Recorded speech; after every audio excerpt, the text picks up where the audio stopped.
হ্যাঁ,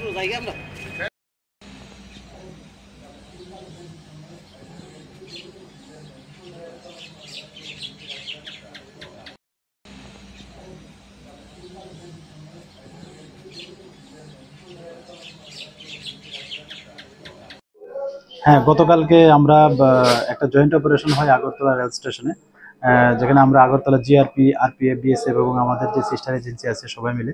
তো গতকালকে আমরা 3জন বাংলাদেশি নাগরিককে গ্রেপ্তার করেছি আমাদের আগরতলা রেল স্টেশন থেকে। তারা অবৈধ উপায়ে মানে বর্ডার ক্রস করে এসেছিল এবং তারা জিজ্ঞাসায় বলে যে তারা আগরতলা রেল স্টেশন হয়ে কলকাতা হয়ে কেউ চেন্নাই যাবে এবং কেউ ব্যাঙ্গালোর যাবে এরকম বলেছে।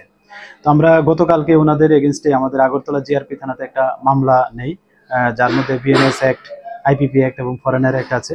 তো আজকে আমরা ওনাদেরকে মহামান্য আদালতে প্রেরণ করছি এবং আমরা দেখছি যে আরো কে বা কাহারা মানে তাদের এই ইলিগেল এন্ট্রিতে সাহায্য করছে, আমরা অবশ্যই তাদের আইডেন্টিফাই করে আইনের আওতায় আনবো।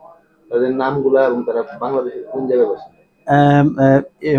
3জনের মধ্যে একজন হলো মেয়ে এবং 2জন হলো যুবক। তো মেয়ে যিনি, ওনার নাম হলো কামরুন নেসা, উনি অ্যাকচুয়ালি ঢাকা জেলার অন্তর্গত, এবং অন্য 2জন হলেন মোহাম্মদ ইসমাইল হোসেন এবং মোহাম্মদ নূর হোসেন। তারা 2জনই চট্টগ্রামের বাসিন্দা, যা বাংলাদেশের অন্তর্গত।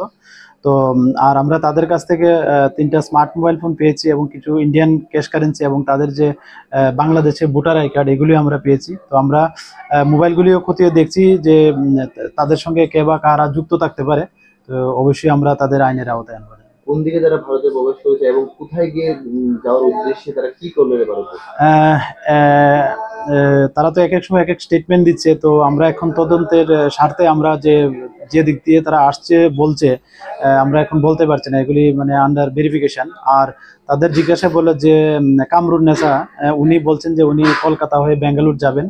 আর যে অন্য 2জন মোহাম্মদ ইসমাইল হোসেন এবং মোহাম্মদ নূর হোসেন, তারা বলছেন যে তারা চেন্নাই যাবেন। তো যিনি মেয়ে যে কামরুন হোসেন, সে বলছে সে নাকি পার্লারে কাজ করবে। আর অন্য 2জন বলছে যে তারা ওই যে জুস বার আছে এগুলিতে তারা জব করবে, এরকম মানে অন্য কেউ তাদেরকে বাংলাদেশে কোনো দালাল তাদেরকে প্রতিশ্রুতি দিয়েছে তাদের ওইখানে কাজ দেবে আর কি।